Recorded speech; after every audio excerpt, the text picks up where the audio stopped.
Welcome, everyone. Please sit down if you haven't done already.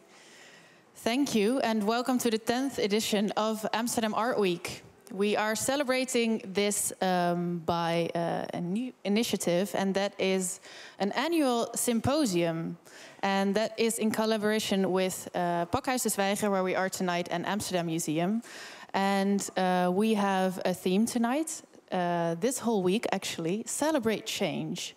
And my name is Alice Cott. During daytime, I'm the director of New Dakota, and now I'm the moderator of this evening. And tonight we have various guests to talk about the past 10 years of Amsterdam Art Week. And we're gonna talk about developments within the Amsterdam art scene, and maybe we have some time to take a look in the crystal ball as well to speculate about the future within the art world too. And we have many guests and not that much time, so I will start quickly by inviting Adriana González-Hulshoff to stage to talk about the start of Amsterdam Art Week. And Nina Volkersma, please come forward.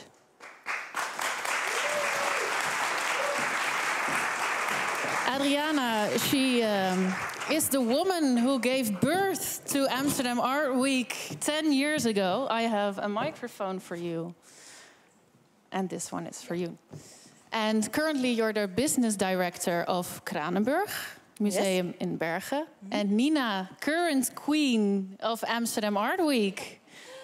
Are you nervous, Nina? Yes. We're on the eve of Amsterdam Art Week. Don't have to push. Oh no, it's working. Yes, it's working. Yes, it's working. Of course, I'm a little bit nervous. Yes, because it feels like this is actually the real first edition that I am the director of. Of course, we had an edition last year, but it was uncomparable. It was many a Corona regulations edition. Yes. because of Corona. So this is your first. It's the real one. Yeah, the real one.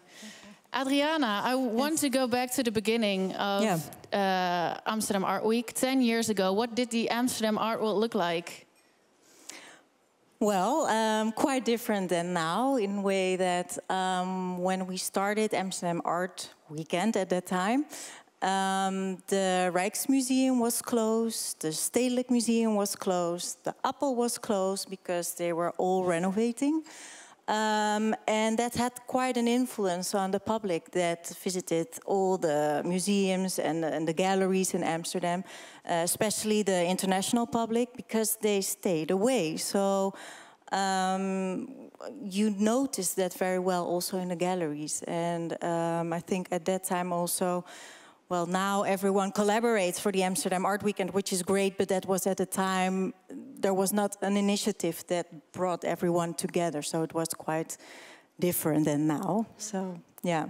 And how did you experience the startup phase of Amsterdam Art Week? Well, I enjoyed it a lot, but to say, like Amsterdam Art Weekend, at the beginning, it was initiated a couple of times before, but it didn't really work out until one of the galleries that was on the board also, Martin van Vrede, started a smaller event only with the galleries to see like how does it work when we collaborate together? Can we realize that by collaborating we gain a lot of new public to the galleries? That was really focused on the galleries then. And so that was actually a sort of start before the real Amsterdam Art Weekend. And what was very important at that time, and when I started the Amsterdam Art Weekend, is to see like, what is it that makes Amsterdam as a city of art so special? Because like there are so many cities around the world with all kinds of art events. Like how can we differ from them and attract also all that international audience? And one key factor there was and is still the Rijksacademy. And when you look at all the events that we have in Amsterdam, but also in the Netherlands, I think the Rijksacademy Open attracts really public from abroad, also within the Netherlands, to that open studios. So it was the idea then to create an event around the Rijksacademy Open. First we started quite small with the Rijksacademy, the galleries, And then bit by bit we grew, including the Stedelijk Museum and the Appel, and then and then But then the galleries as well, because I think that galleries are play a fundamental role in Amsterdam Art Week, right? Absolutely, yeah, because we started really with them, and it was quite a challenge at the time because they really had to collaborate together. So it was the idea that well, we would open the exhibitions at the same time, but also like sharing our networks, which was also, well, quite exciting because, yeah, you work very hard as a gallery to realize your network, and then you have to share it. But it worked out really well because, well, I was the director for 6 years, and the last year we had like 45,000 visitors. So it really paid off that everyone collaborated together. Okay, yeah. And Nina, I want to take you back 10 years ago as well. Yeah. How did the art world look like, according to you, back then in Amsterdam? I think it's actually what Adriana described, that we were really missing the Stedelijk exhibitions, we were missing the Appel. I did the curator's course of the Appel, so the Appel has been really important for me as well. So we really kind of lacked these bigger institutions or institutions for the contemporary art scene. So it felt, yeah, like very fragile, and we kind of missed the international, kind of perspective and visitors. So, may I add something to that? Because what was also interesting, on one hand, like we missed that, but also you saw that a lot of new initiatives took place. So, for example, that was also the period that Unseen started, some new galleries, well, Janine Hofland, Boetselaar Nispen at that time started. So people really wanted to do something against this void of emptiness. That, yeah. And also, like, it was also the time that all the young patron circles started to exist. So the Stedelijk Museum, for example, started with the Young Stedelijk, and that was 2013. And well, from that time on, like all the museums started with their young patron circles, and that was really interesting also for the Amsterdam Art Weekend, because it is a really nice group of young people that you could bring to all those fantastic locations that we have during Amsterdam Art Weekend. And Nina, I'm quite curious, what are you doing very differently from how Adriana did? I'm not sure if I do things differently. We spoke also when I applied for the job, and but the big difference is I started in Corona time, so everything was closed. There were no international visitors. The organization was also struggling a little bit. So all the circumstances were different. And what I actually tried to do is to kind of also look back and what was really the strength of the starting point of what Adriana set up, and to kind of really revive this, so to go to take the Rijksacademy Open Studios as a starting point, look at the wonderful institutions that we have, also the Oude Kerk and the Stedelijk. Some of the major galleries, the important galleries, are still kind of at the core, but I also learned, after my first edition, and kind of really kind of looking a bit broader, that the city has changed, and there have been a lot of new... In what way? I think the most important is that there are many new initiatives at the different neighborhoods, at the edges of the city. So it's not all in the center anymore. The Appel has moved to New West, Frame of Framed has moved to East. In the north, there are new initiatives. Het Hem is very important. So the city is getting bigger and broader. And this also means that there are new people involved.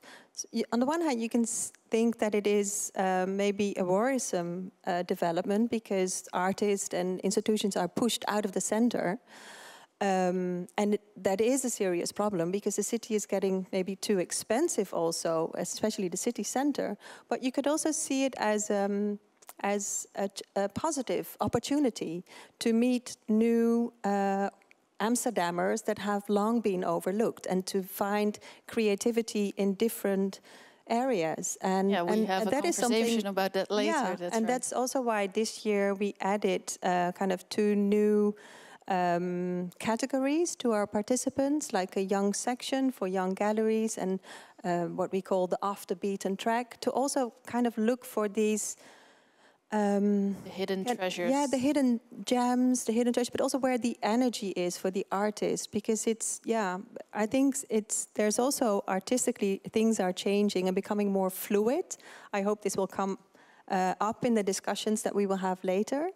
Yeah, so I see. Is that the reason why Amsterdam Art Weekend became Amsterdam Art Week? Because we have, it's more than the center and just the galleries. We have quite a lot to visit only in 2 days. I think that is, I think maybe you also experienced this, that there was people like, there's so much to do. How can we do everything in these 3-4 days?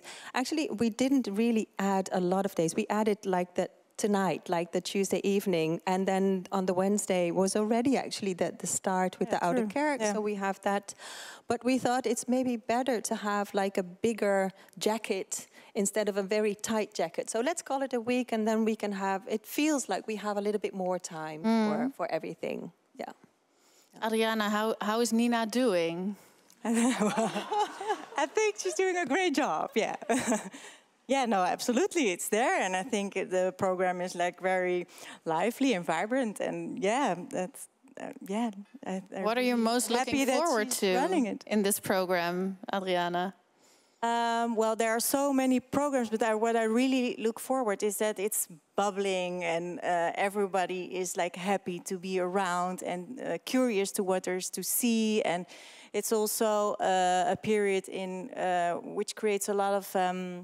How do you say it? Yeah, that people think verbondenheid. How do you say connection and solidarity and exactly togetherness. And, and that's really also where art is about, and it's really about artists, and that's why we're here. I think, yeah. But there is a place you're going to visit this week, right? I'm trying to visit as much as possible. Yeah, really. Yeah. And Nina, do you have? A place or a program we should not miss this week? It's like asking your favorite, who's your favorite child? You cannot. Everyone has a favorite. But let me just kind of quickly go through, like, because this, no, of course not. Just, but okay, because we celebrate our 10th edition, we have 10 Amsterdam Art Week specials, because there is a lot. We have about 30 galleries, 5 young section galleries, museums, residencies, so 65 participants in total, and every one of these participants is organizing something special. And just to give the audience some clues, we tried to also combine a lot of programs. So we're working together with all the participants for a film program in Film Museum on the Sunday afternoon. We're having a special program. I remember what you told me when I asked you, so what did you like about your job most when I was applying? And you said, what the nicest thing is that you create these special moments for specific groups. And it's all tailor-made programs that we make. So we have a lot of programs for new people, new young audiences that have never maybe visited a gallery before. But we also have a program for really the professionals, and I'm really looking forward to, we have invited Julia Stoschek. She's one of the major collectors from Germany. She has an amazing collection of time-based art, and she will show a selection of her work in Film Museum. I think that is something that, well, both attracts professionals, but also maybe a new audience. We have the gallery night. We have a party in Het Hem that Hem has organized together with all the project spaces in the city. So these kind of collaborative programs, I think, yeah, that's what I'm looking forward to mostly. Perfect. And now we have had 10 years of Amsterdam Art Week, a whole decade. Let's try to look into the future. What do you have any predictions, or what are your plans for the future, Nina? Well, I think it's very important to kind of really have an eye for the diversity of the city and how the city is changing all the time, and really kind of keep an eye on this. On the other hand, very practical, we really want to have more international visitors. And this is something that we are rebuilding. We're reaching out to Berlin Art Week. We're reaching out to the London Gallery Weekend. So we try to get more international groups and visitors here. I think this is also the type of tourist that Amsterdam would want to have. And I'm also looking forward to kind of new initiatives that will be coming to Amsterdam or start in Amsterdam, like the new Museum of Contemporary Art by the Zwijger Foundation. I think this really can be an addition to the whole art scene. But also more kind of funky places like Sexyland World, which will have a new place. I'm really curious for Oskam. Oskam will also kind of develop into like a real kind of bigger museum. So yeah, that is what I'm looking forward to. Yeah. Okay, and Adriana, we are on the eve of Amsterdam Art Week. Do you have a tip for Nina besides a good night's sleep? Well, that's a good one. Well, I think you're doing a great job anyway. So, but it's maybe like in a long, not specifically for this week, but like, it's always like be aware of what your goals are, be aware of who your stakeholders are and what their goals are, and keep on renewing. And that's what you're doing, so yeah. Okay, perfect. In between the talks, we have 4 short videos. And I would like you to, share something about the videos. Yes, I will introduce we have these 4 wonderful animation films by Emma Talbot, and she's a London-based artist, and she has been like a professional artist for 2 decades. She's making paintings and drawings and installations. Her work is actually now at the Venice Biennial. We will now show kind of these 4 short videos, and she made these during the first lockdown in the UK, and then she started to make animations. And it's the narrative of these films follows a faceless figure, which is her kind of, it's very typical. It comes back in a lot of her works. And this avatar is in between like an old world and a new world that we're aspiring to. So it's really also a reflection of change. And the 4 films are titled A Year of Dark Shadows, What is a City, Our Own Creation, and Chorus. And each video is representative of a season. So we have the dark withdrawal in winter, we have the breakdown of structures in autumn, the renewal and the healing in spring, and the warmth of community in summer. And by using this kind of seasonal cyclus of ends and beginnings, Talbot punctuates her videos with the message that the end of the pandemic will hopefully signal the start of a journey towards a better future. And we thought this was really very suitable, yes. Yeah. But I also want to say that the last film, Chorus, was selected for the film program New Harvest that we will have in iFilm Museum on Sunday afternoon. And I'm extremely happy that we can show the videos. And it's also, I would like to thank Boudi Eskens from Galerie Onrust, because she's the one that, kind of gave permission for us to show the films. Yeah. Perfect, thank you both. Yeah. And yeah, we'll have a look at the first video now. Yeah. Thank you.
Now it's time for our first actual panel discussion. And this is a discussion where I brought together founders and directors of very diverse art institutions from Amsterdam and the surrounding area.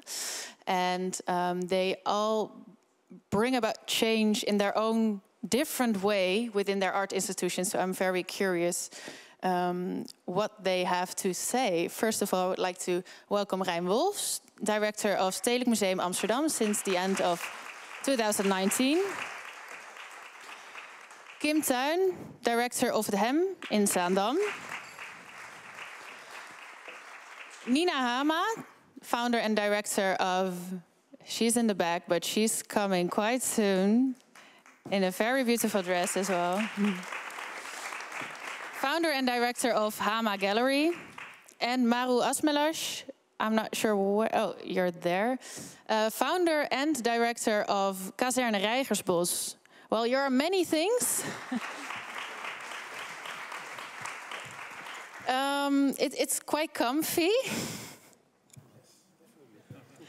I hope you're not sweating too much, but I said art institutions, Maru, but I feel like Kazerne Rijgersbos is like it's its own species almost. Is it an art institution? How would you describe it yourself?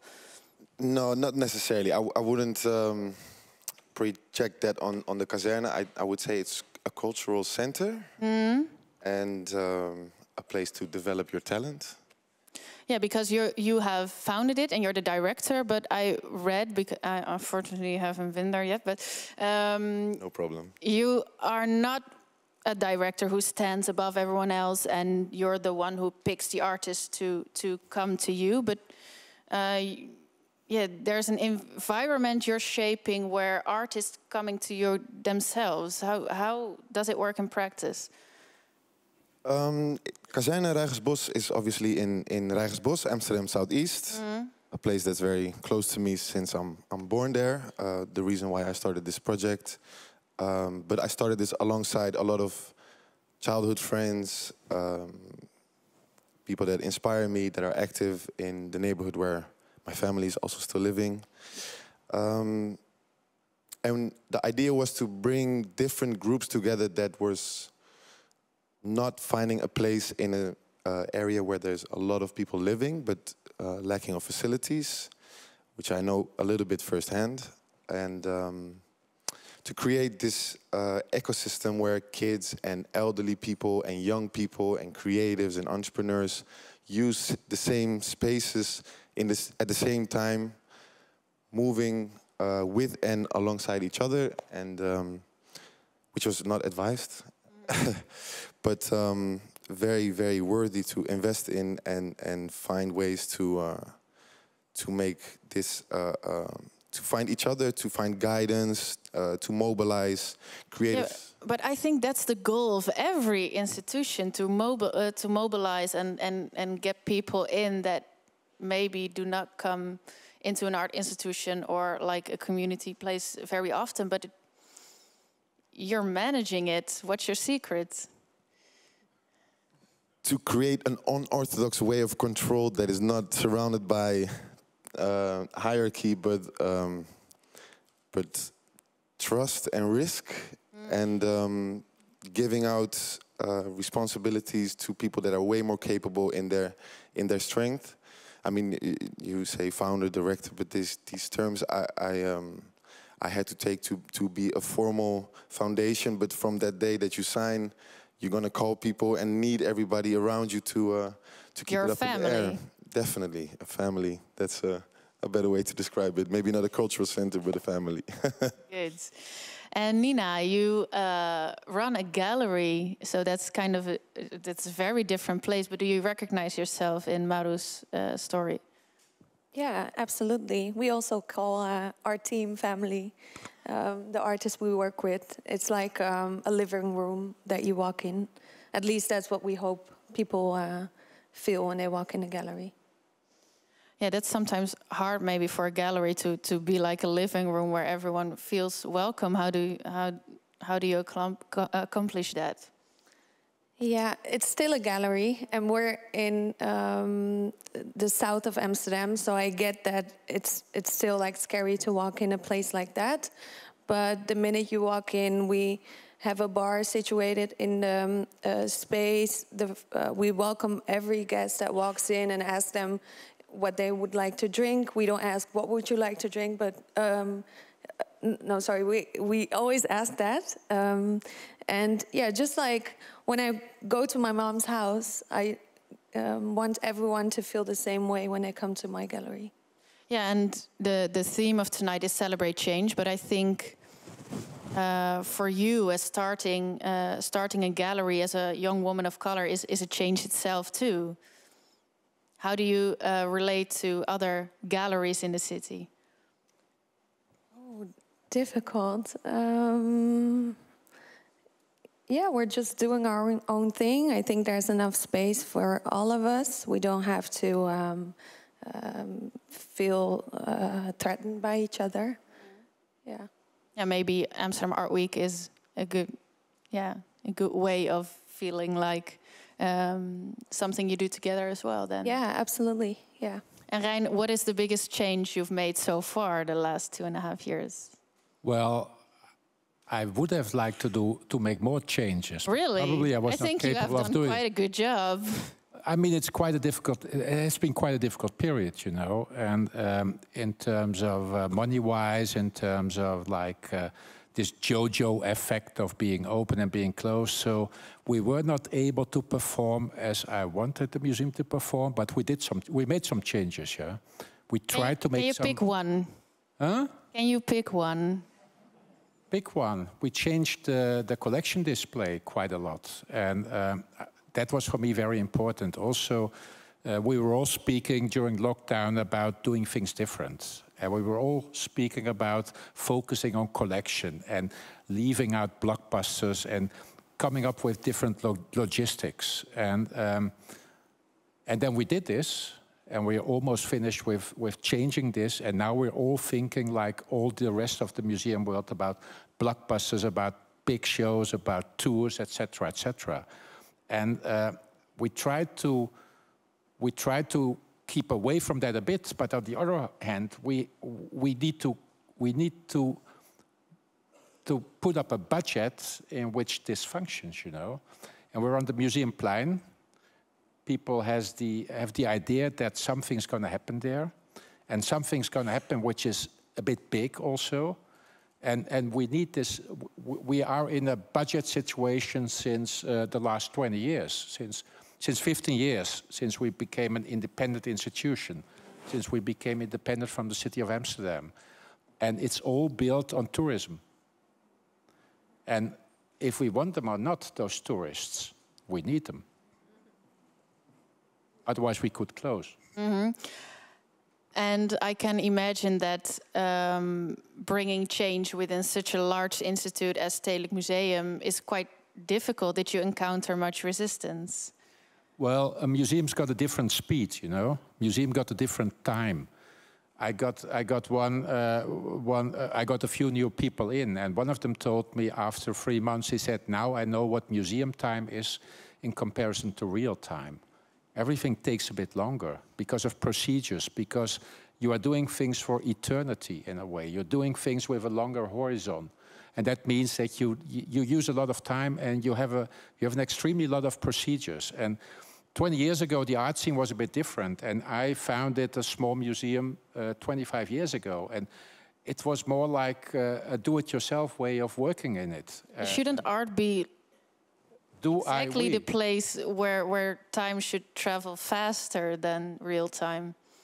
Well, I'm all the time looking for speed, but at the same time, we're not allowed to be too speedy, and we can't cope with this. We are a big institution. It's an enormous chain, you know, and everybody is part of this chain. And the moment you start to speed up at one point, you have a problem on the other side. But we are speeding up. That's promised. A promise? We have a promise. That's good.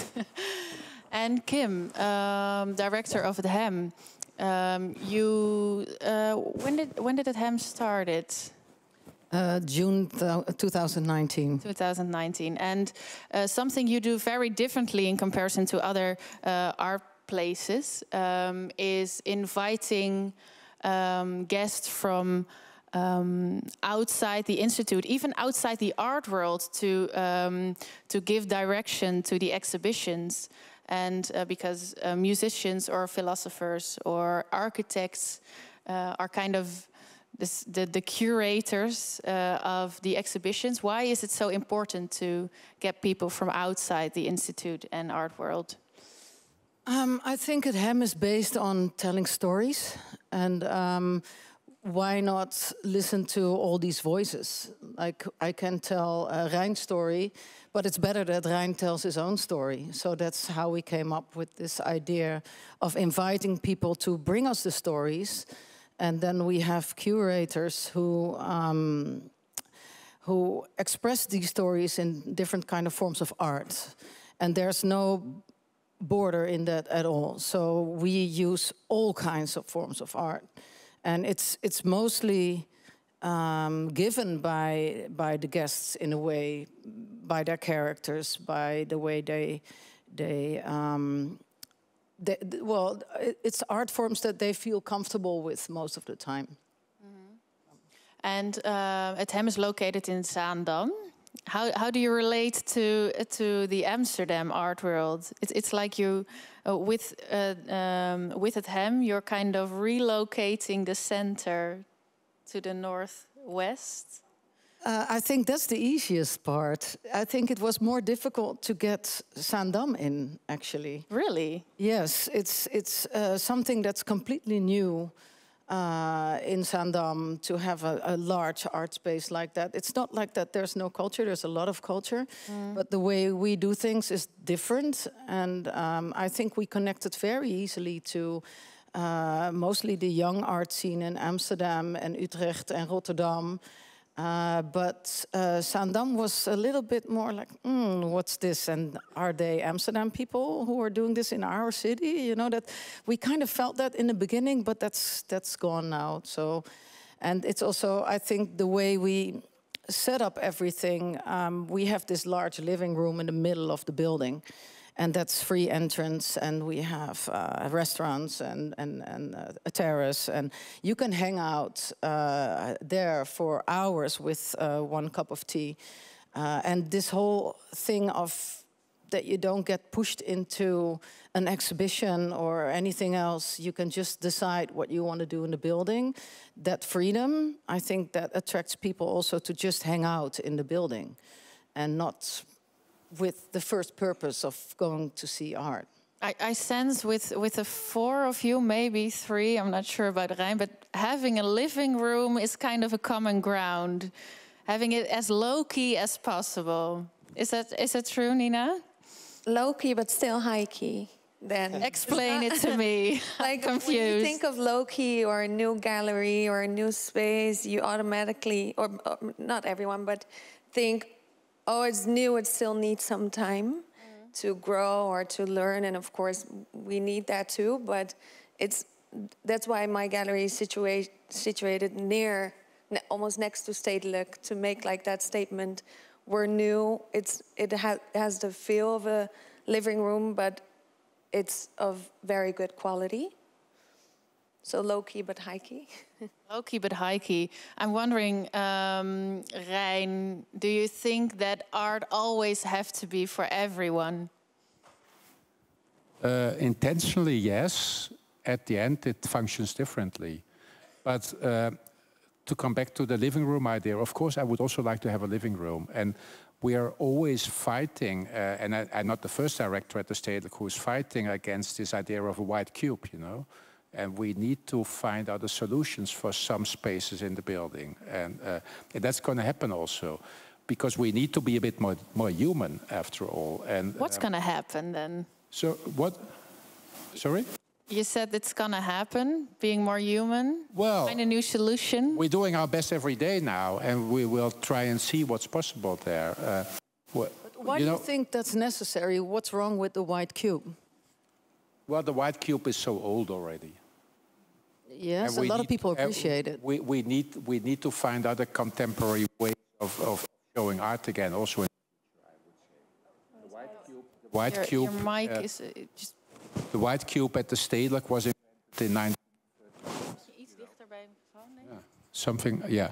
In 1938, the white cube was invented at the Stedelijk by painting overnight, almost overnight, the rooms all white by Sandberg when the director was on holidays or was on a business trip.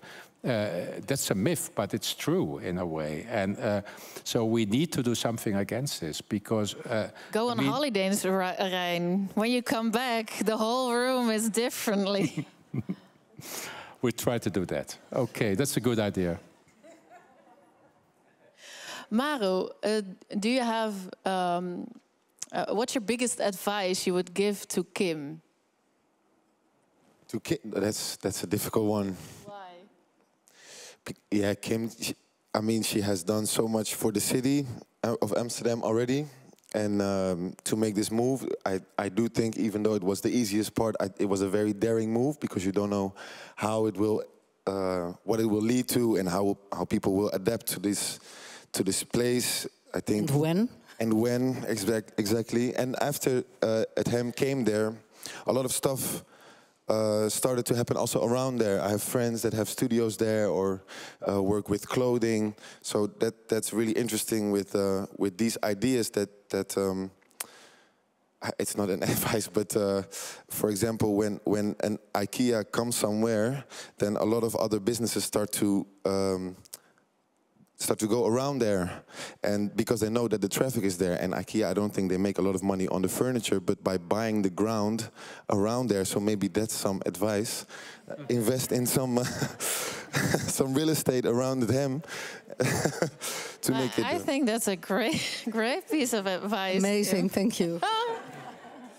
Count me in when it's. Are you buying the grounds? From Rijgersbos as well, ma'am. Hopefully. It's a big thing on the radar. I'm not,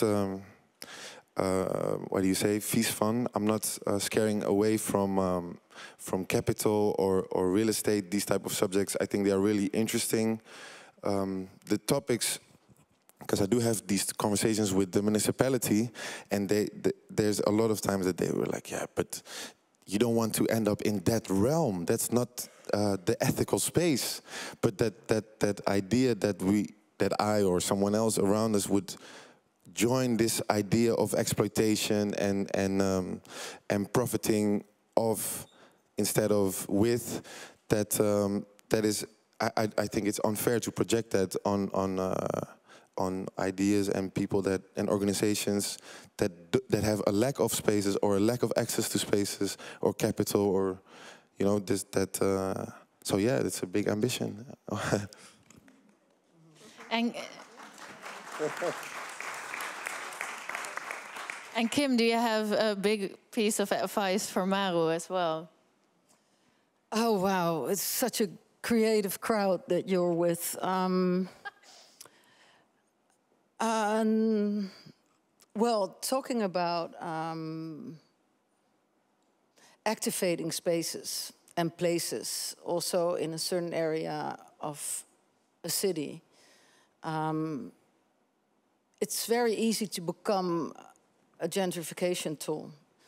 So if you feel like you have this very strong connection to a certain place, it's not a crazy idea to hook up with someone that you can buy the space with and be sure that you can hold on to it, because it's always needed longer than when city development is just pushing you out, you know? I just sometimes feel that happens a lot in Amsterdam, that these places are not really treasured as much as they should.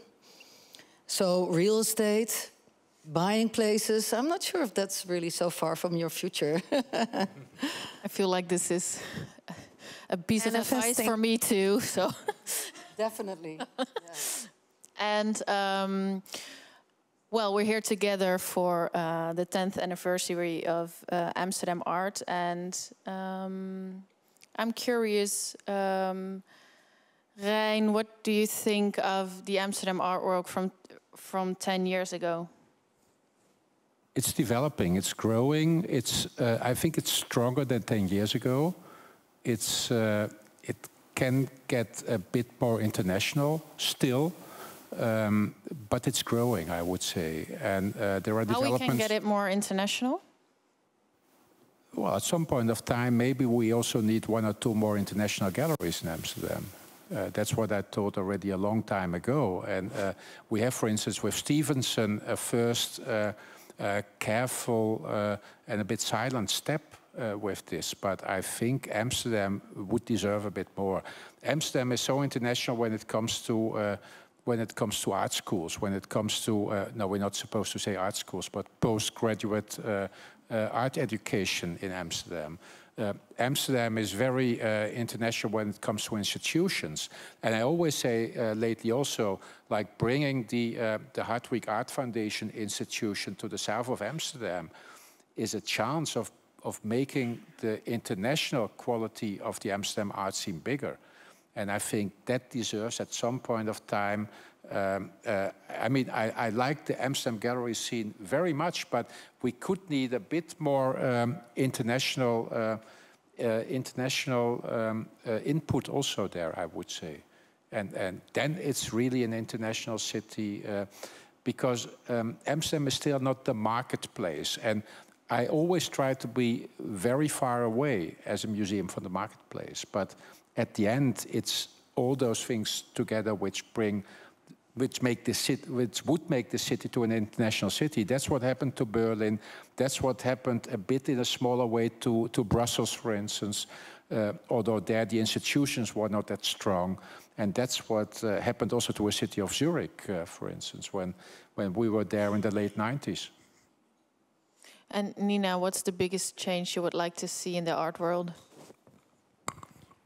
To not be the only gallery that focuses on what we focus on, that it's not... Can you be more precise? What do you focus on? For the people that don't know, I started my gallery last year out of kind of a frustration of representation of myself and people who look like me. Or when I did see that in, say, museum exhibitions, it was more from the story of, I was born in Kurdistan, so it was more about war, trauma, refuge. Like, my family doesn't want to hear that anymore. So it would be nice to see that more and to not be the only or one of the few women of color that own a gallery. Well, and there's Maru. I can imagine that you recognize yourself in his story. Yeah. Maru, what change would you like to see in the art world? Well, to be honest, for a lot of my friends and for myself, the art world was a bit a far from your bed show. And in my latest years, more and more you get to know about it and learn about it. And at first, you get to come in a space with a lot of people you don't know, and you get handed out some champagne, and you're like, oh, I'm here, I made it, I finally am at the place where I can make a step further. But that idea is actually, it haunted me the more I get to know about the art world, and that it's not about feeling like you made it because you're around people that you don't know, but it's what you were talking about, also finding yourself back in the art. And the greatest thing about having creative friends is that you can exchange and experiment and learn from each other, while at this moment it feels often like if you're not studied or you're not invested in it or you're not born in it, then you are excluded from the conversation because what you say is measured on this scale that you didn't decide, you didn't design. And for you to like, there's so many discussions now about opening up the art world for everyone, but you also want to be able to keep some quality alive. So there's so many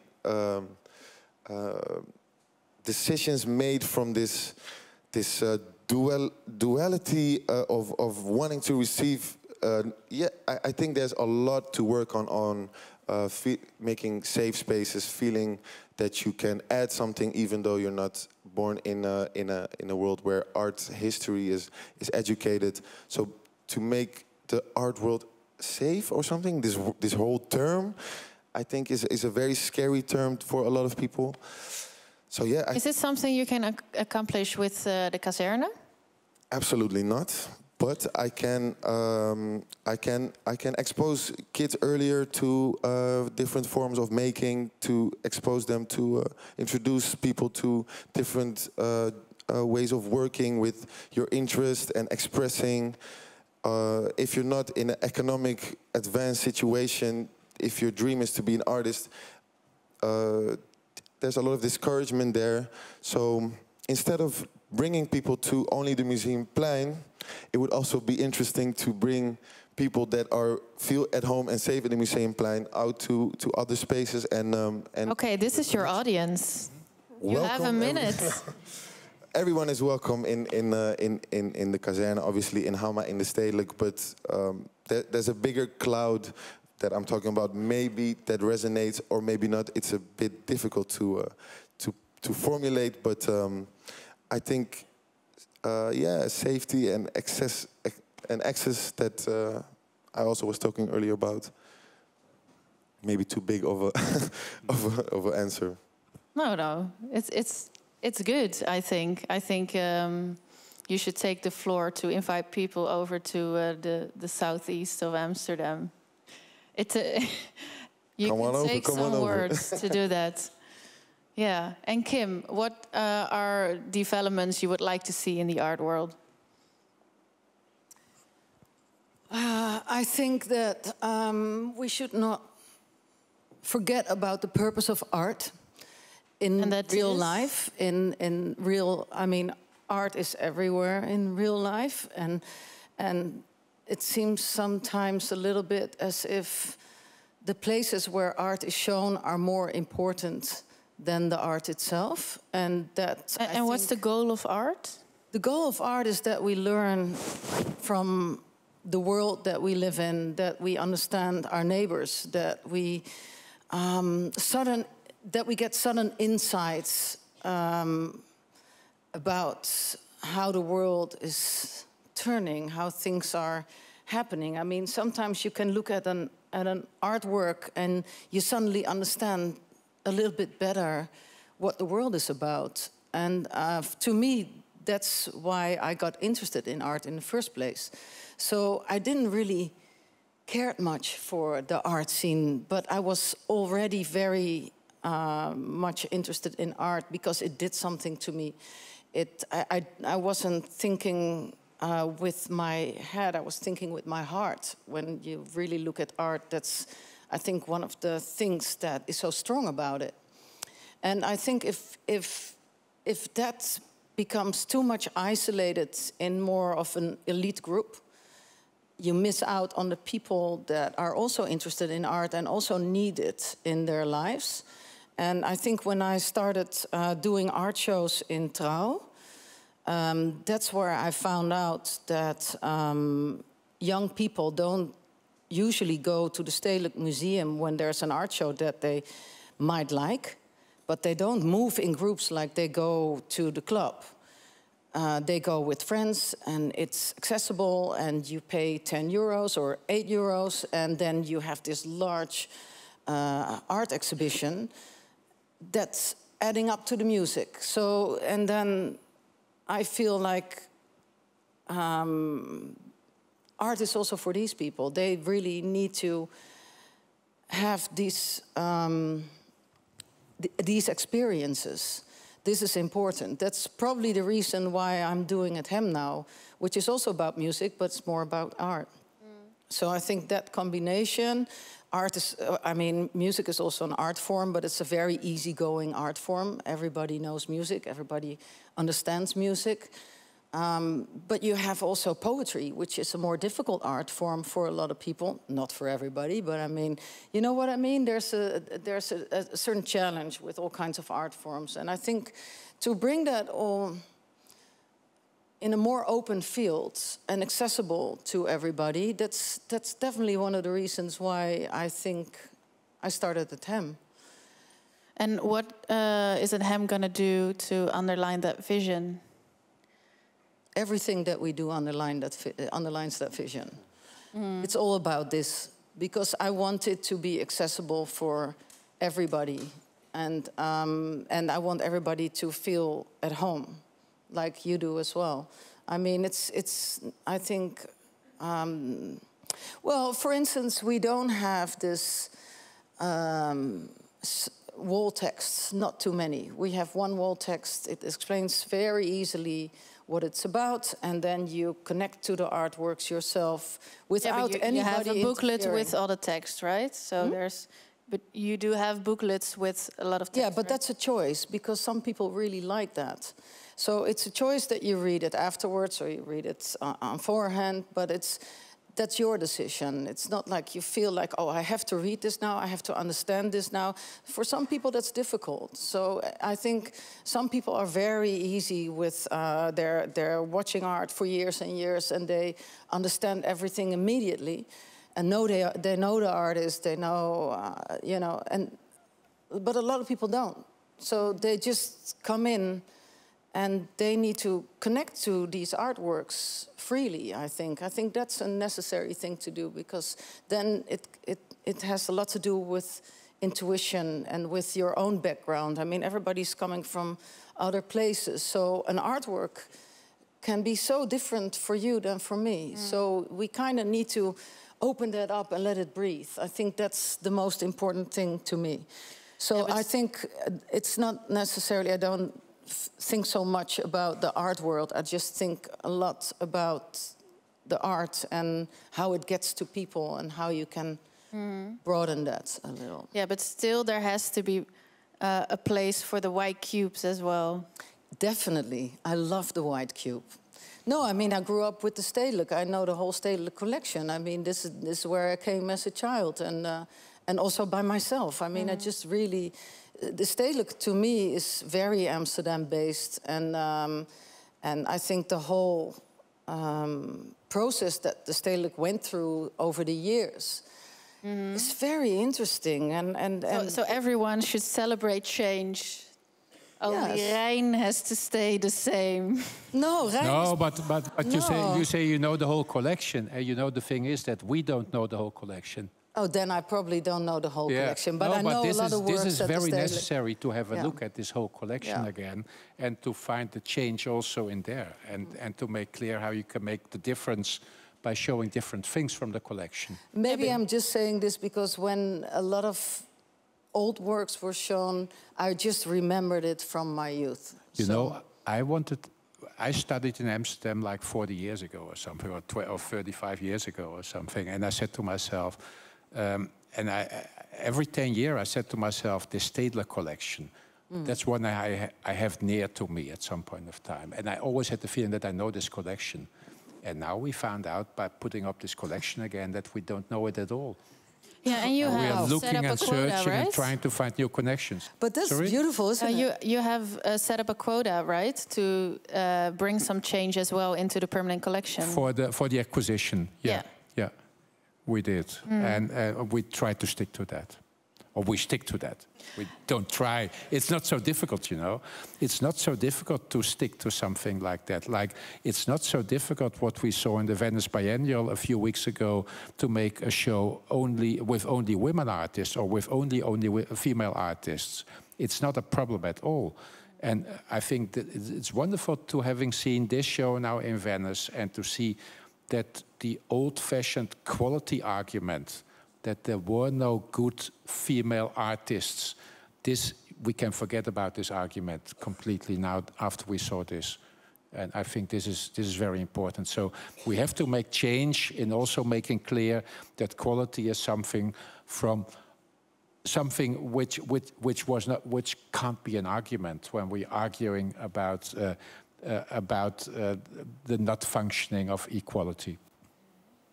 And Nina, this is your first Amsterdam Art Week, right? Yes. What can we expect at Hama Gallery? We have a debut solo exhibition by an now Amsterdam-based artist. Her name is Marlou Fernanda. So it's our first time, but it's also her first time.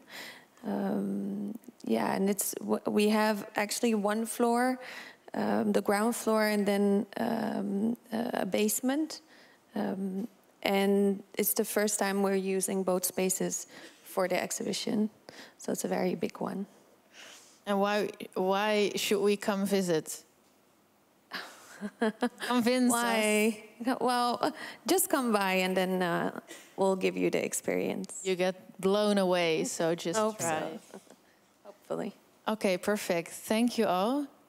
And we're going to have a look at the second video of Emma Talbot and then continue with the next panel discussion. Thank you.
In the following panel discussion, we are going to talk about celebrating change with the viewpoint from the artist. And I would like to invite Afina de Jong to come to the stage. She is architect and founder of Studio Afarai. And Kevin Brai, artist. And Raoul Balai, artist and curator. Welcome. We have some water as well. I didn't give it to the previous guest, I'm sorry. But if you are thirsty, please help yourself. Raoul, did you find the desire for change by the guests of the previous panel hopeful? Oh. Yes, I think it's hopeful, partly. Partly? Well, I think what changed a lot in the last 10 years, because I was looking at the panel, of course, and I was thinking, like, what changed for me? And I think what really changed is the openness, in a way that I was talking to Iris Kinsmill like half a year ago, and I talked with her about an art collective I was in 10 years ago, the State of L3, which had as its peers just the Wakaman collective. And she told me that at that time, when we saw the Wakaman collective being present and made it for us very logical to aspire certain places to be presented at, that they were really nervous as artists to try and to get into places, and we were having a hard time. And I think when we look at where we are right now, that there are a lot more different role models for different artists, and there's a lot more accessibility, which doesn't mean we're there yet, but that's hopeful. And I think also, as we do now the show at the Black Archives, which is about 10 years of activism against Zwarte Piet. That's hopeful in a way that we did that 10 years ago, and we had MC Theater, which is not here anymore, which is a sad thing, but at the same time we've made so much progress, and it's been such a, such a heavy subject to open up this discussion about what is diversity, how do we connect to each other and get past this colonial past, this patriarchal past, this heteronormative situation. I think that's a really good thing, so that makes me hopeful. It's the start of a conversation. It's just the beginning, right? I think. Yeah, it's a beginning, but that's a start. Do you agree, Kevin? Yes. Yeah? Yeah, Why? yeah. I mean, of course, I agree. It's really important to discuss these issues and these subjects. I have seen it also by teaching. You know, like I mean, for instance, with Corona, we had time also to think a lot about like the way we were teaching, what we were teaching. We tend to think that there is an history of art, but there is several history of arts and several history of creating. I'm teaching graphic design on my side, and it's actually possible to question like the history of paper, for instance, like the fact that paper might also come from China, might also come from South America, from North Africa, and that is something that we should share with our international students, that actually there is several stories and that we shouldn't maybe concentrate only on the Western side of it. And this is also a discussion and a research that we have to do, us as people that are sharing culture. Okay, I would like to take a step back and start at the beginning. Afina, I want to know what kind of artistic practice you I'm not an artist. No, you're an architect and founder of Studio Afferij. And I found this on your website, and I was curious if you could maybe point it out, because it was quite a mouthful, and I was curious what kind of projects you make, because one sentence says, Studio Afferij considers itself a feminist practice that encourages change on social and spatial issues and that accommodate differences. And I was wondering if you maybe have one project you could, example of a project you could share that underlines that vision. Well, I mean, that's all of my projects, because that's basically the basis of my practice. But do you have an example? I come from the field of architecture, and I do work within kind of the art world. But I always find it difficult to call myself an artist, because I really do not engage with galleries in a way. I don't make like work that people acquire. My work is not in a museum. I do design exhibitions, for instance. And I also have musea who asked me to make autonomous work, for instance, as a pavilion or a more spatial installation. So, but to say, like, yes, I'm an artist, I just feel that that would be almost disrespectful to, like, proper artists who went to art school. But yeah, I mean, for instance, this is an exhibition I designed for Nina, actually, in the Centraal Museum about, well, the starting point was Moesman and kind of Dutch, international surrealism, Dutch surrealism, but also women. So, I mean, I'm very much interested in two things, you know, how do you design for people, countercultures, subcultures that have traditionally not been part of kind of space or architecture? What does that look like? What do these spaces look like? And yeah, I tend to be picky because I would like my work to have a positive impact, or so therefore that is my striving point, to accommodate change, you know, at least try to make a difference in some way.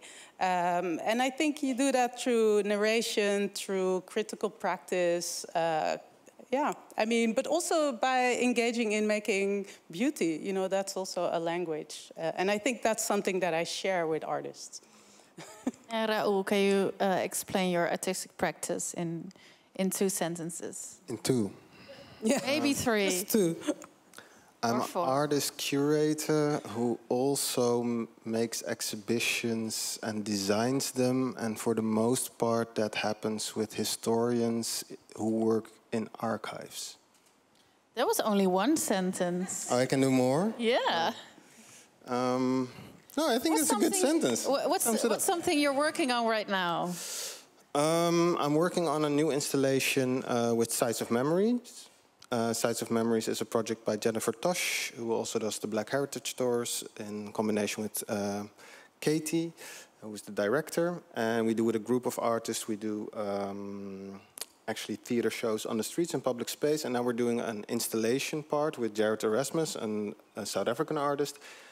Just 1 room in the Maritime Museum. So that's really exciting to me.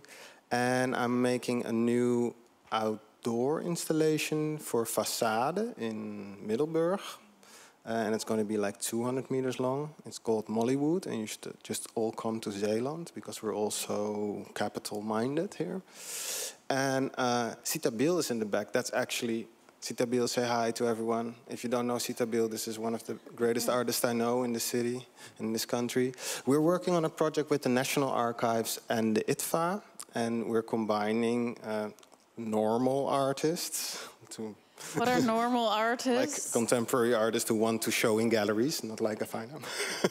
We're gonna come back to that later. And artists who work in immersive art, so VR and all that stuff, and we're bringing them together. And there are artists from New York, Willemstad, Paramaribo, and Holland, and we're going to do a traveling exhibition about the history of Holland and the National Archives part on slavery.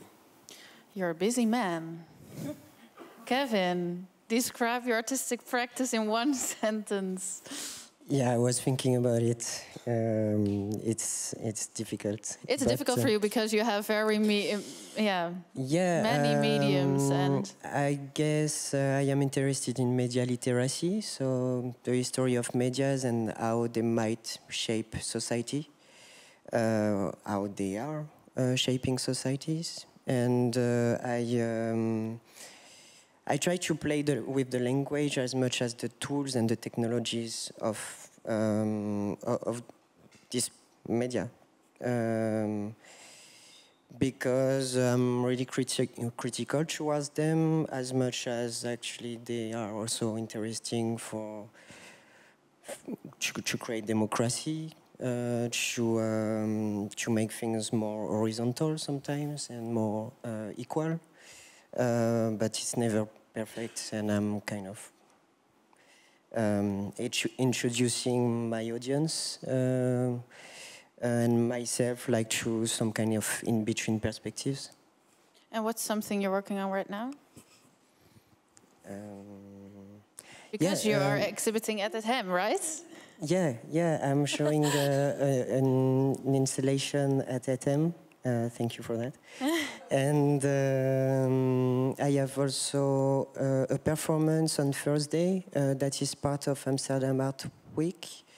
So it will be a performance that is actually showing the research I have done in Saudi Arabia, where I worked with archaeologists and analyzed and reflected on the petroglyphs, so drawings on rocks that were sometimes 8,000 years old. Mm-hmm. You're very welcome. And after there will be a party with a DJ that I think is really interesting called Tequila Tex.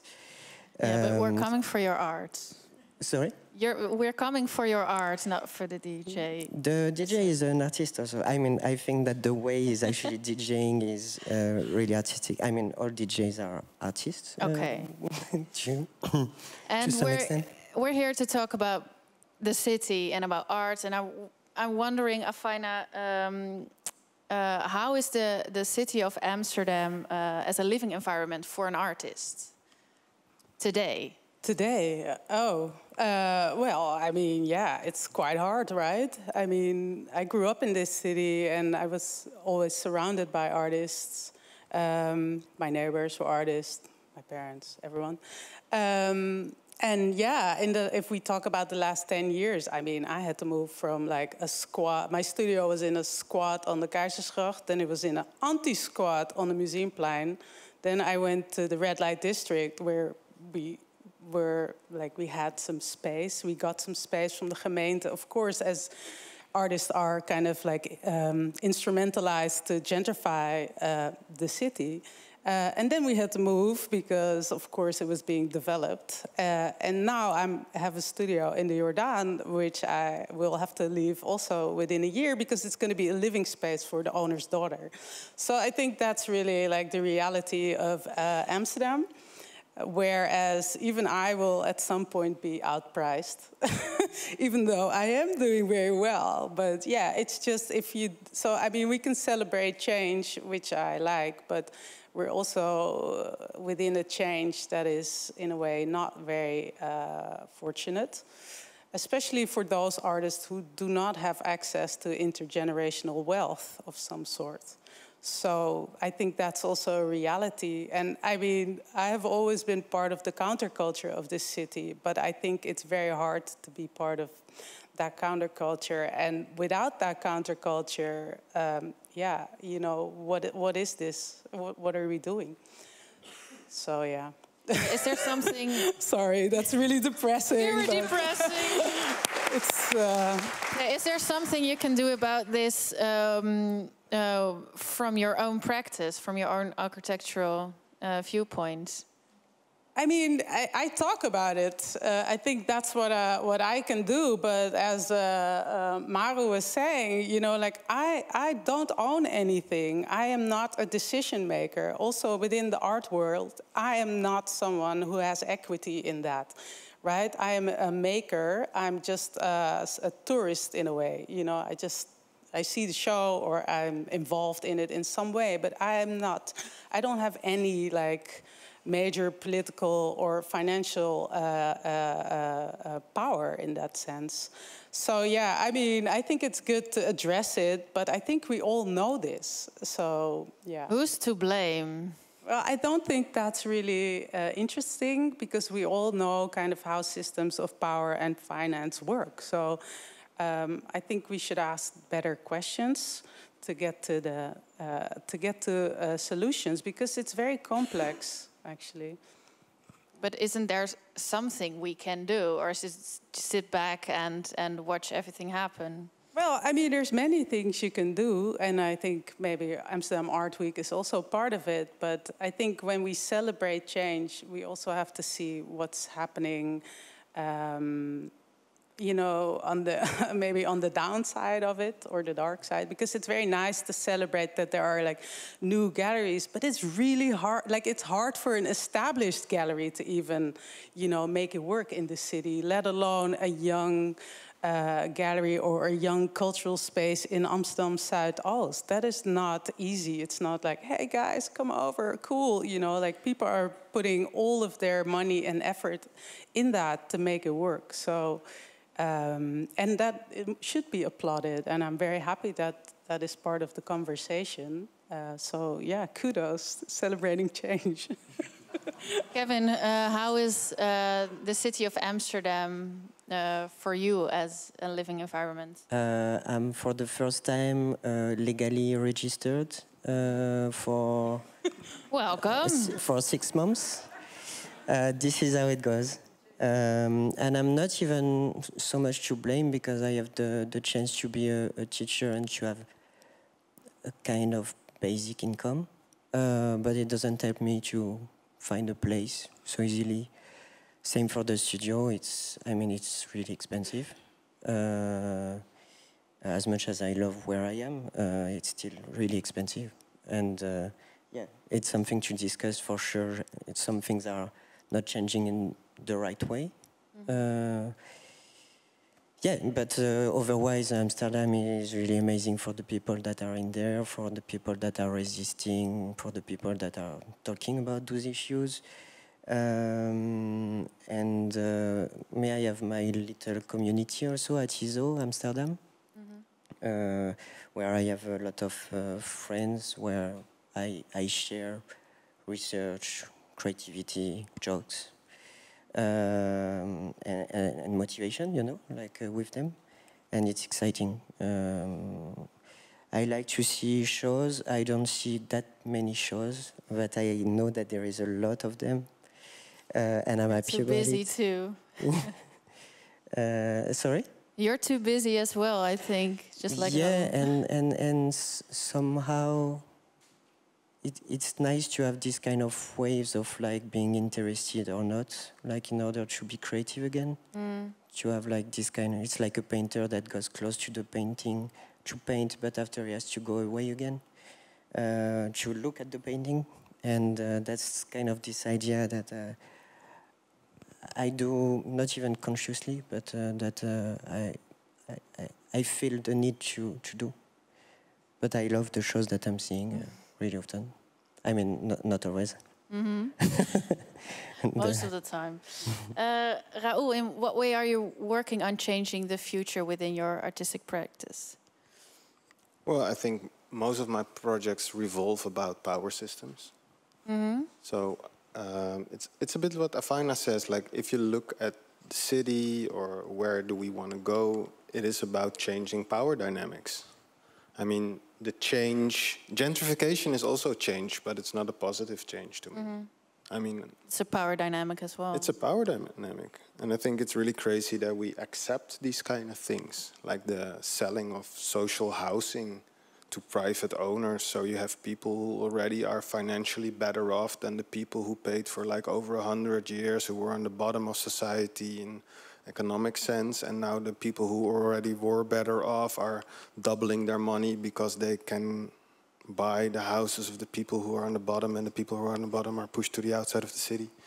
Doesn't make sense to me, and most people that buy the houses, they're not my kind of people, I think. I live in Bos en Lommer, for the people who live in Amsterdam.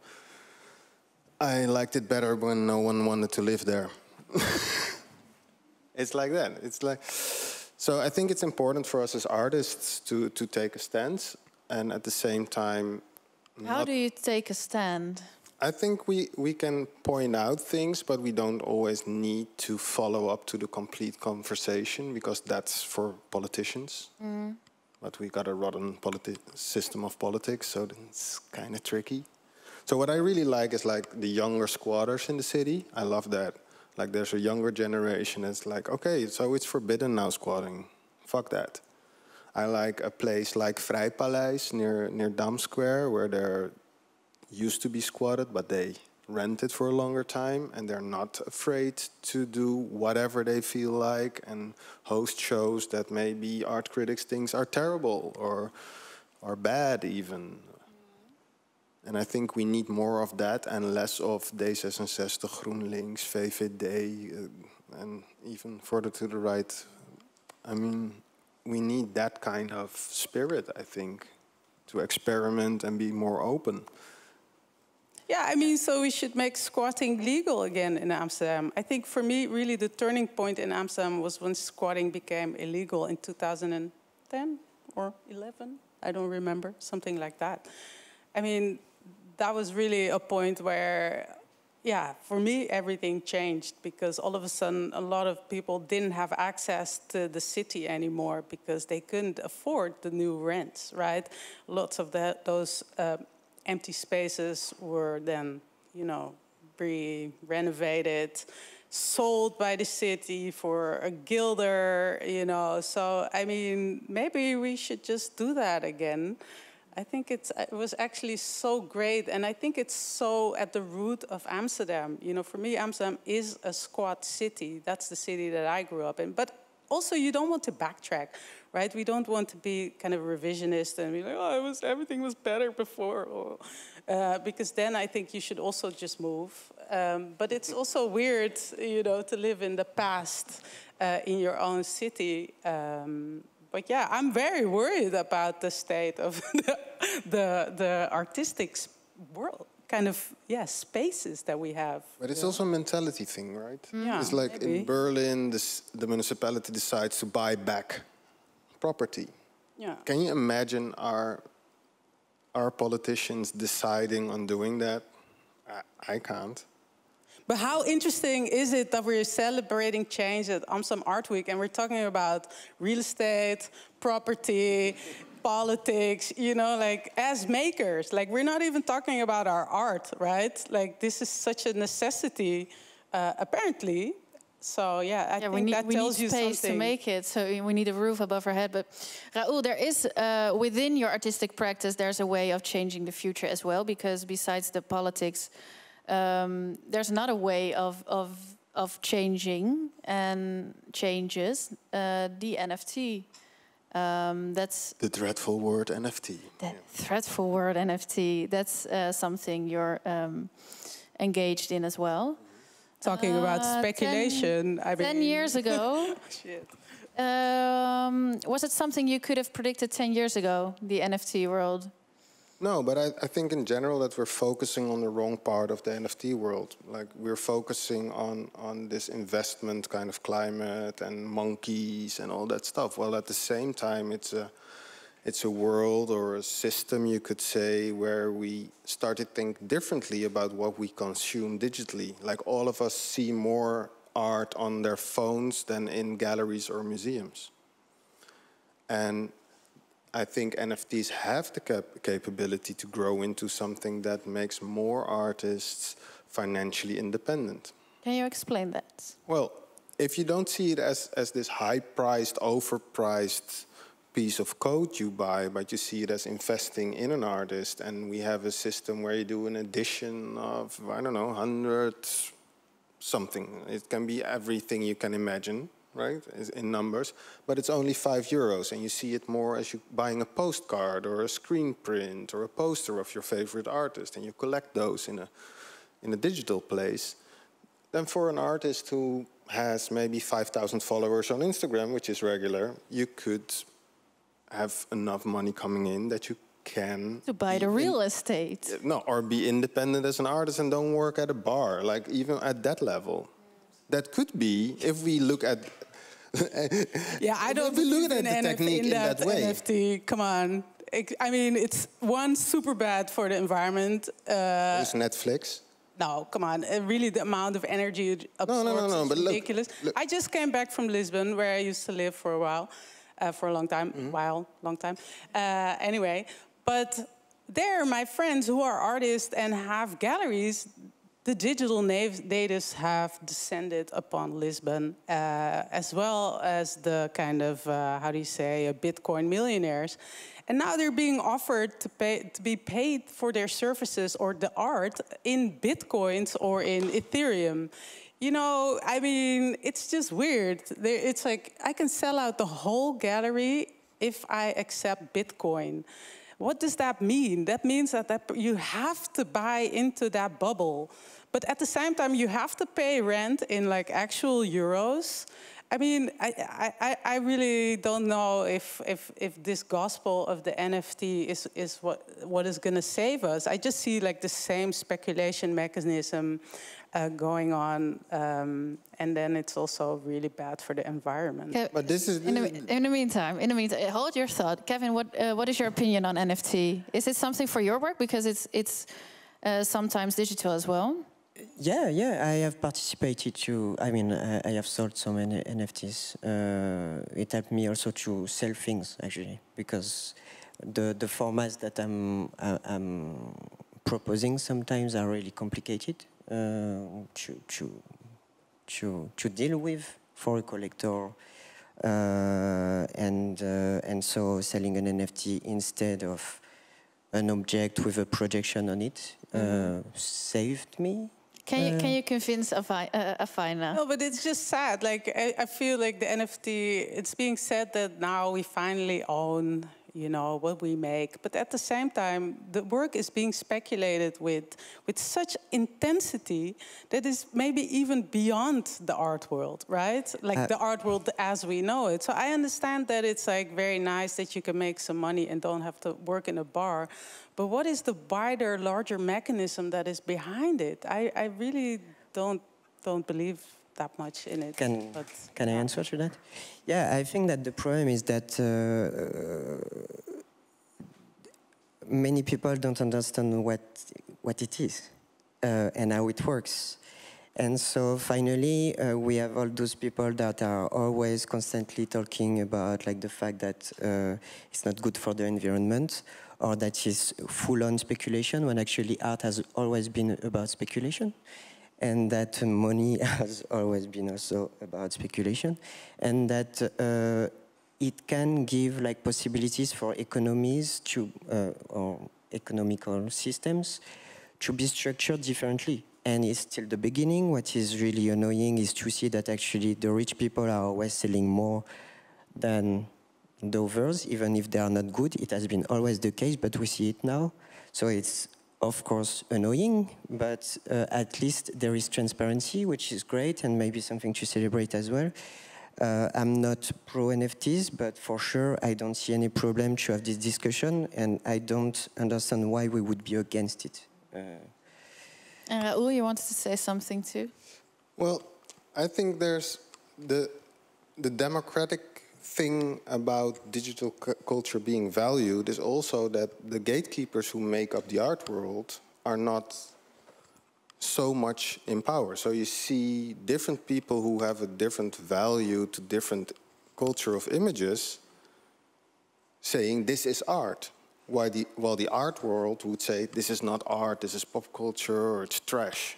So I think that is interesting, and I think that I agree for a large part that a lot of it is about not understanding what it could be and focusing on what is being pushed as the focus within this field of art, I would say, and that's investing and too much carbon footprints. Well, like the best example is like Hic et Nunc, which is a community of artists, international, so also artists in countries who don't have the funding systems we have a possibility to make more money from their art. But they do Tezos. If you look at Tezos, like one transaction of Tezos is 2 times a Google search, carbon footprint-wise. So I don't want to say like everything is good. Everything is bad. No, but not everything is bad as well. And it's a young technique, and we're like in the stone age of this all. So let's focus on the positive parts and see what we can make out of that in a community sense. And yeah, let's try to celebrate kill the garbage. change. Yeah. Yeah. If we're looking to the future, because Amsterdam Art Week, in Amsterdam Art Week, galleries play a fundamental role. What happens to the galleries when NFT continues to gain ground? I don't think physical art is going to disappear. This is the same thing that people had maybe with when the internet came or email came up. Like physical mail changed, but it's still there. Yeah, we're not sending, writing letters anymore. No, but we're buying a lot of stuff online and packages. Yeah, so there's other things going through the mail. I mean, it'll change for sure, but that's the only consistent, right? Change. What do you think, Kevin? I agree. No, I agree on the fact that we are adapting to changes, and there is things. Also, what is a problem, I think, is that rejecting a technology that is more efficient is actually not a good move, because unfortunately, like, efficiency is still like the thing that wins, and in that sense, it's better to understand the technology and to kind of reduce the problems and the errors that it might create on the line than rejecting it because some other people will use it. I think it's really about adaptivity. We are more and more people on this planet. Having maybe an economy that is decentralized, for instance, could be a good way to question also like the powers in place. Still today, we can have this discussion. What is sure is that this technology might be more efficient when we are so many people on this planet, and so it might win anyway. I know that it sounds a bit like fatalistic, but I think that we are also, we created that, we are part of the problem, and so we might be also a bit of the solution, or at least like having this type of discussion might help. But I think for galleries, for instance, there is some galleries that are already thinking about it or like discussing it. It's also questioning, for instance, the percentage, you know that a gallery is taking 50% most of the time, like when you are selling an artwork. For instance, with NFTs, like the split can be different. And also if you resell an artwork, actually you know where it's sold, and you get like 10% or 20% of like the resale. Which is something maybe interesting to think about. Like, I know that some galleries might not want to think about that, but that's quite an interesting idea to have the possibility to have some kind of royalties or like in music. I don't know. It makes sense somehow. Okay. It's like having a map also. You know where your artwork is going. You know who you are selling to, which is not so clear yet. Raoul, you were saying earlier something about normal artists having a gallery. You don't have a gallery? No. No.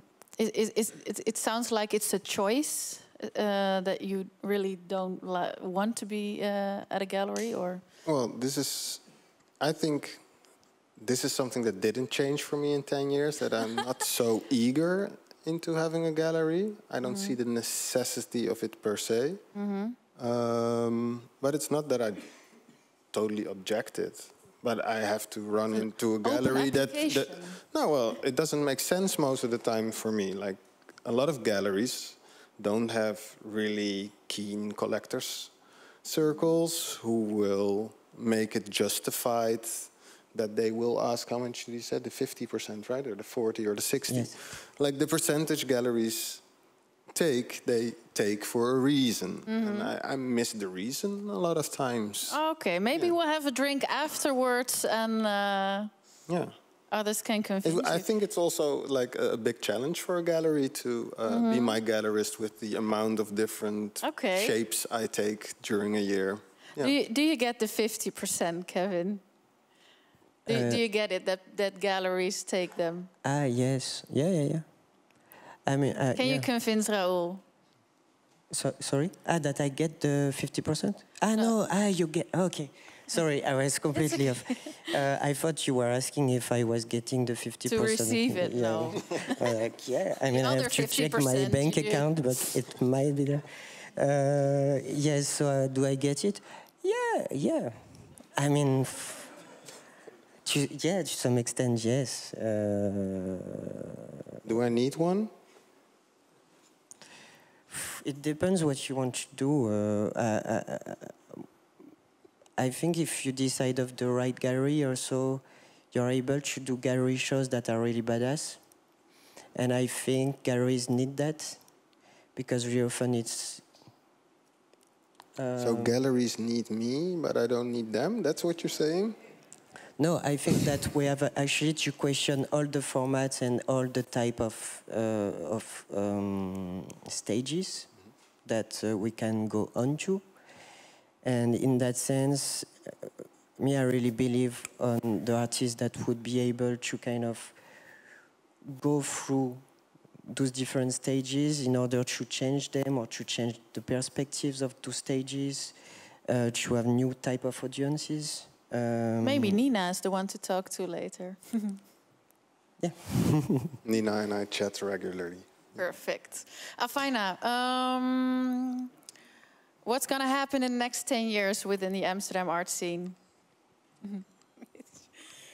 I don't know. What can I say? You know, I have no idea. No, different question. I don't know. Like, I don't know. Okay, then the opposite. What should really, instead of celebrating change, what should really stay the same?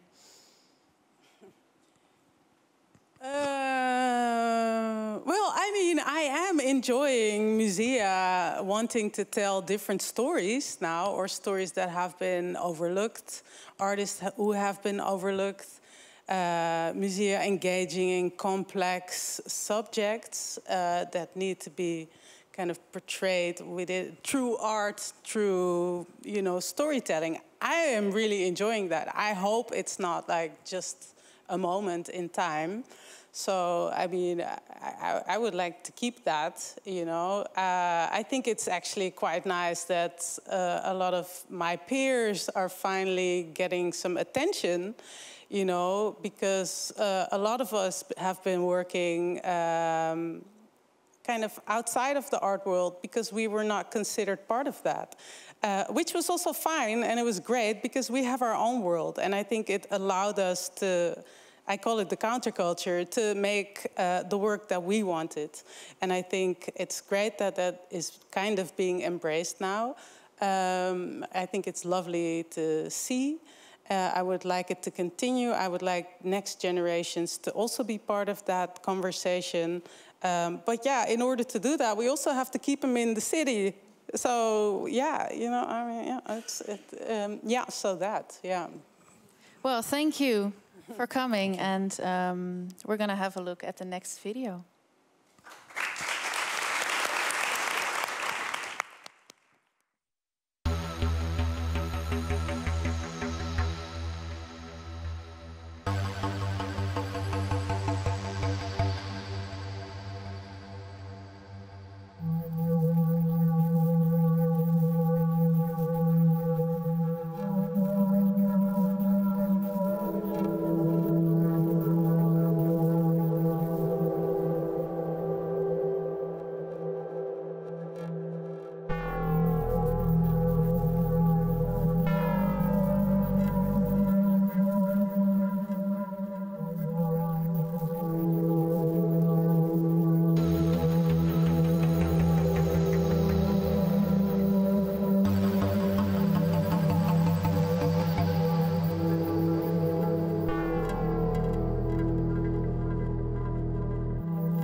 I would like to ask Imare Liman to come forward. She is the curator of Amsterdam Museum, and she is our future teller of tonight.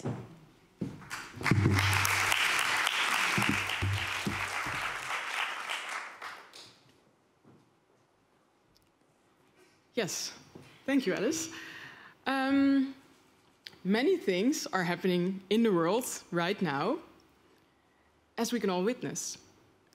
And they have a lasting impact on the cultural field globally.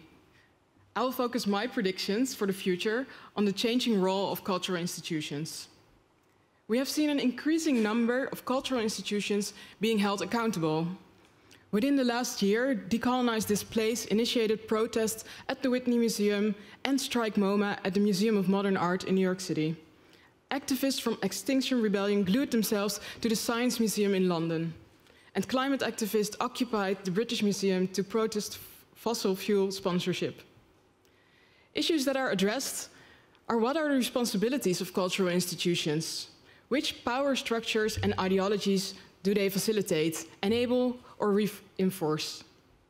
And what is their role in global violations of human rights and environmental issues? And what about their collections? Do they include looted objects? Which narratives are represented and which stories remain marginalized? At the Amsterdam Museum, I'm glad to see that we are more and more involved within the public debate. From our decision in 2019 to no longer use the term Golden Age as a synonym for the 17th century, and also the national public outrage that it caused. To our exhibition about the Golden Coach that we loaned from the Royal Collections, a widely discussed object for its colonial images painted on the side of the carriage. These cases are not isolated from the museum's ongoing collaborations and dialogues with activists, grassroots movements, artists, and other initiatives in the city that have been fighting for equity for a long, long time. The ongoing pressure from resistance and activism on institutions has always been there. The Black Lives Matter and Me Too movements accelerated these developments within institutions. Just look at the current Venice Biennial that is all about women and non-gender conforming artists. It is activism that instigates change. So if you want to celebrate change, we should perhaps ask, how can we all be activists? The 10-year anniversary of Amsterdam Art, as has been mentioned, also marks the beginning of an annual collaboration between Amsterdam Art, Pakhuis, Zwijger, and Amsterdam Museum. Together, we organize the opening symposium of Amsterdam Art Week. And every other year, the theme coincides with the chosen theme of the biennial Refresh Amsterdam, an initiative by the Amsterdam Museum, where we, together with many institutions in the city, organize an interdisciplinary program with visual art, poetry, design, performance, music, and discussions as well. We publish an open call inviting contemporary artists and makers to submit their projects that give a perspective on the chosen theme that is urgent in the city. And the theme of the first edition in 2020-21 was Sense of Place, and it focused on belonging. We were able to commission 25 new works, and after each edition, we acquired several works for the Amsterdam Museum collection. Refresh brought together an amazing community of upcoming and established socially engaged artists and designers. And maybe, well, just as important, we brought together a consortium of medium-sized institutions that have already been mentioned today as well, in Amsterdam, that really care about creating space for artists to experiment and to be able to live and work in Amsterdam.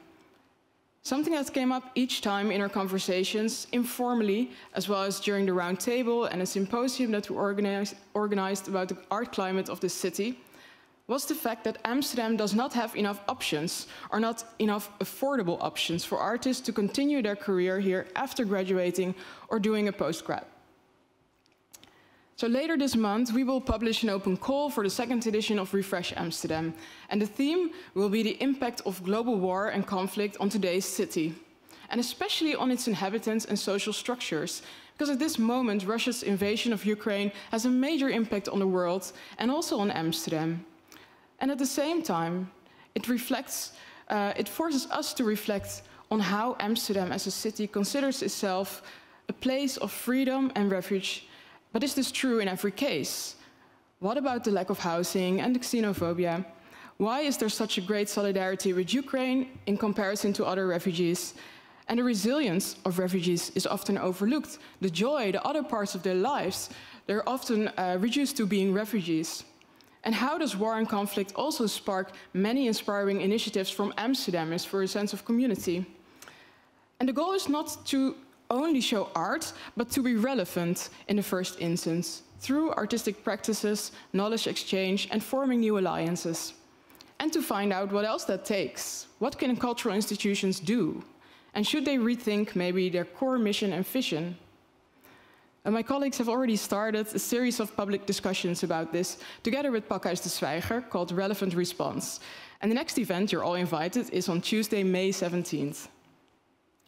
During the first event of Relevant Response, it was also discussed how independent institutions are, and to what extent can they take a stand.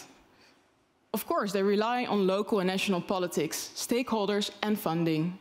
Yassine Pieterse, director of Framer Framed, mentioned that there is always consequences, but we should take a stand because we do have the space. Egbert Franse, director of Pakhuis de Zwijger, also emphasized we have the luxury to be able to do it, so we should do it. And I think this is an important shift for the future.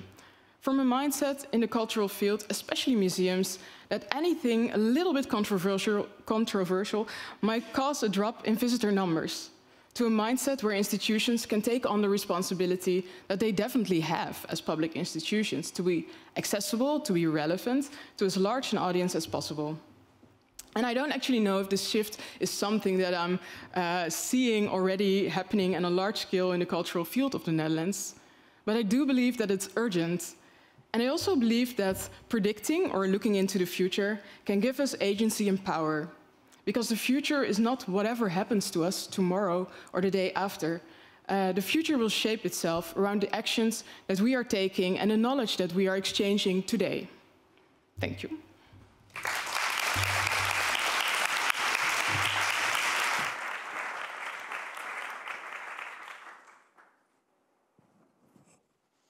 I believe we have our last video. We already had 4. Then we have come to an end. And I would like to invite Nina to have some closing words. And then I want to thank you all for coming. Thank you so much.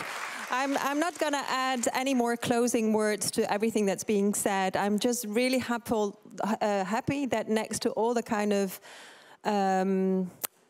celebratory language that we used, there was also the realism brought in. That was really good, but I still choose for the kind of utopian idea of being the change that we want to see. So let's embrace a forward movement, as Emma Talbot said. I only want to thank, of course, the Amsterdam Museum, Margriet, Imara, Rowan, Amber, for making this possible, Pakhuis de Zwijger, Egbert Franse, and of course my own team of Amsterdam Art Angels, Martina, Masha, Ephraim, Eden, and Sam. Thank you very much, and I hope to see you all soon and very often, every day, hopefully, in the coming days for all the events that we have together with all the participants in Amsterdam Art Week. Thank you.